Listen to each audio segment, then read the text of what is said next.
Good morning student. Class 10th chapter number 11 planets do not twinkle. मतलब हमारे जो ग्रह है वो टिमटिमाते नहीं हैं। क्यों? आज हम उस टॉपिक पे इस वीडियो में डिस्कस करेंगे। The planets do not twinkle. Now the today's topic clear. The planets are at a lesser distance. Lesser मतलब बहुत कम दूरी है। मतलब planets are at a lesser distance from us compare to the stars. मतलब star के कंप्लेन में प्लेनेट की डिस्टेंस क्या है, अर्थ से बहुत कम है। मतलब अर्थ से अगर देखें तो स्टार की जो डिस्टेंस है बहुत ही ज़्यादा है। इसलिए स्टार हमें बहुत छोटी साइज़ के दिखाई देते हैं क्योंकि उनकी डिस्टेंस अर्थ से बहुत ज़्यादा दूर है। लेकिन अगर कोई ग्रह है, प्लेनेट है, वो अर्थ के बहुत ही नियरेस्ट होते हैं। तो जो प्लेनेट अर्थ के जितना नियरेस्ट होता है वो उतना ही बड़ा दिखाई देता है। Clear.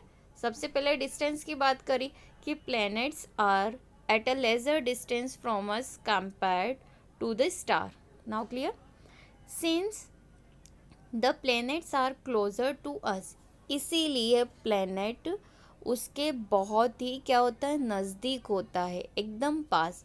They appear much bigger and the light appears to come from more than one point. मतलब इसीलिए पास होने के कारण वो प्लेनेट हमें क्या दिखाई देता है, बहुत बड़ा दिखाई देता है। और वहाँ से आने वाली रे डायरेक्ट अर्थ पे जाती है। Hence the planets do not twinkle. इसीलिए प्लैनेट ट्विंकल नहीं करते हैं। क्लियर। मतलब स्टार की पोजीशन अर्थ से काफ़ी दूर है तो उसे क्या करना पड़ता है कि वहाँ से आने वाली रे क्या होती है, बहुत सारी लेयर से पास होती है, जिसका रिफ्रैक्टिव इंडेक्स क्या होता है, डिफरेंट डिफरेंट, जिसके कारण उसका रिफ्रैक्शन जो भी होता है लाइट रे का वो बार बार कंटिन्यूसली होता है। कंटिन्यूसली होने के कारण क्या होता है कि उसके पाथ की पोजीशन बार बार चेंज होती है। इसीलिए वो हमें क्या करते हुए दिखाई देता है, स्टार ट्विंकल करते हुए, इट मीन्स टिमटिमाते हुए दिखाई देता है। सेम एज इट इज़ कि अर्थ के नियरेस्ट बहुत ही नज़दीक होता है प्लेनेट, बहुत ही क्लोज़र, राइट। अब होता है कि अर्थ से इसकी डिस्टेंस बहुत कम होती है। हो सकता है कि एक या दो ही लेयर इसके पास में हो। मतलब अर्थ और उस प्लेनेट के बीच में जितनी भी एटमॉस्फेरिक लेयर है, लेयर्स आती है, वो बहुत ही कम हो। तो जिसके कारण वहाँ से निकलने वाली, प्लेनेट से निकलने वाली जितनी भी लाइट रे है उसका रिफ्रैक्टिव इंडेक्स इतना चेंज नहीं होता है एज़ कम्पेयर टू स्टार। इसीलिए जो प्लेनेट है हमें झिलमिलाता हुआ दिखाई नहीं देता है, क्योंकि पास होने के कारण एक तो वो बहुत बड़ा है और उसका रिफ्रैक्टिव इंडेक्स हर लेयर का कम होता है। मतलब बहुत ही कम होती है रिफ्रैक्टिव इंडेक्स, जिसके कारण वो बार बार पोजीशन चेंज नहीं करता है। इसी कारण प्लेनेट झिलमिलाता दिखाई नहीं देता है। इसलिए हम क्लियर कह सकते हैं कि the planets do not twinkle. तो कितने रीज़न हो गए। एक तो स्टार के कंपेयर में इसकी डिस्टेंस बहुत कम होती है, ये अर्थ के बहुत नियरेस्ट होता है, इसलिए इसका साइज़ कैसा दिखाई देता है, बहुत बड़ा दिखाई देता है। इन दोनों के बीच में नंबर ऑफ़ लेयर्स बहुत कम होती है, जिसके कारण उसको बार बार पोजीशन चेंज नहीं करनी पड़ती है।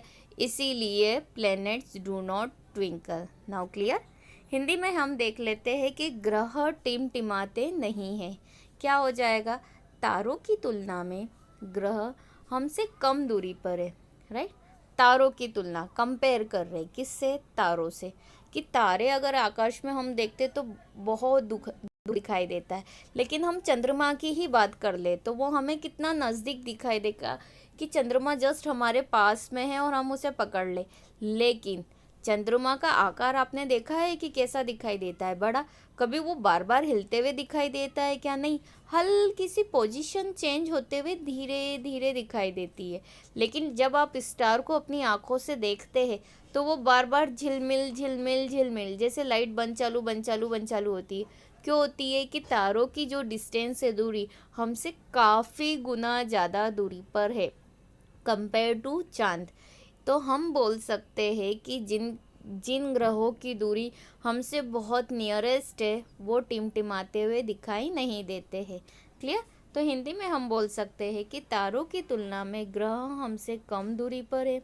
चूँकि ग्रह हमारे करीब है इसलिए वो बहुत बड़े दिखाई देते हैं और प्रकाश एक से अधिक बिंदुओं से आता है। मतलब जो आने वाला प्रकाश है वो अलग अलग डायरेक्शन से आता है, जितना बड़ा ग्रह उतने डायरेक्शन से आएगा, तो जिसके कारण उनकी पोजीशन बार बार चेंज नहीं होती है, इसलिए ग्रह टिमटिमाते नहीं है। क्लियर हो गया होगा आपको? अब हम देखेंगे इसका next, planets do not twinkle because, right. थोड़े से इस पे पॉइंट पे हम चर्चा कर लेते एक और बार। Planets are not a source of light, मतलब लाइट का सोर्स नहीं है, उसका पर्टिकुलर स्रोत नहीं है। Instead they refract low intensity of light reaching them, मतलब उसके आने वाली जो प्रकाश है वो बहुत कम होता है। Now the second point is there are also closer to the earth than the distance star, मतलब जो प्लेनेट है उस वो बहुत ही क्लोज है किसके, अर्थ के, लेकिन कंपेयर टू किससे कंपेयर कर रहे हैं हम, स्टार से। क्लियर? अगर स्टार से कंपेयर करें तो प्लेनेट की डिस्टेंस अर्थ से बहुत ही कम है, उसके बहुत ही नज़दीक है। It means they are also closer to the earth than the distance star, hence the shift due to atmospheric refraction is smaller, मतलब इसीलिए कि बार बार शिफ्ट होने के कारण उसका जो एटमॉस्फेरिक रिफ्रैक्शन है वो बहुत ही कम होता है। Now the third point is as the planets are closer, इसीलिए प्लैनेट्स क्या है, बहुत ही पास है। Planets appear larger in comparison to the star, hence the shift is not enough from the planets to twinkle. Clear? Hindi में हम देख लेते हैं, ग्रह टिमटिमाते नहीं हैं क्योंकि, गौर कर लेते एक बार, ग्रह प्रकाश का स्रोत नहीं है, इसके बजाय वे उन तक पहुंचने वाली कम तीव्रता की रोशनी को दर्शाते हैं। मतलब हम बोल सकते हैं कि जो ग्रह है वो प्रकाश का स्रोत नहीं है, लेकिन वहाँ से आने वाली जितनी भी थोड़ी बहुत रोशनी है वो कम तीव्रता, मतलब इतनी तेज रोशनी नहीं आती, कम तीव्रता वाली रोशनी को दर्शाते हैं। सेकेंड पॉइंट है हमारे पास, वे दूर के तारों की तुलना में पृथ्वी के अधिक निकट है, मतलब पृथ्वी के बहुत ही पास है, इसलिए वायुमंडलीय अपवर्तन के कारण बदलाव छोटा है। मतलब अगर तारे बहुत दूर है तो वायुमंडलीय अपवर्तन क्या होता है, बार बार होता है। यहाँ पे नज़दीक होने के कारण वायुमंडलीय अपवर्तन बहुत ही कम होता है, मतलब बहुत ही माइनर चेंजेस है। थर्ड पॉइंट, जैसे जैसे ग्रह नज़दीक होते हैं तारे की तुलना में ग्रह बड़े दिखाई देते हैं। इट मीन्स कि हम बोल सकते हैं कि जो ग्रह अर्थ के, मतलब पृथ्वी के बहुत ही पास है, नज़दीक है, तो तारों की तुलना में वो उतने ही बड़े दिखाई देते हैं। अतः ग्रहों के चक्कर लगाने के लिए शिफ्ट पर्याप्त नहीं है, मतलब ग्रह के चक्कर लगाना बहुत ही मुश्किल हो जाता है, इसी कारण ग्रह टिमटिमाते नहीं है। आई होप आज आपको रीज़न समझ में आ गया होगा स्टार और प्लेनेट के बीच में, कि स्टार क्यों टिमटिमाते हैं, तारे क्यों टिमटिमाते हैं और ग्रह क्यों टिमटिमाते नहीं हैं। हो सकता है एग्ज़ाम में आए तो पर्टिकुलर आप मेन रीज़न लिख के इसको क्लियर वे में समझा सकते हैं। Thank you.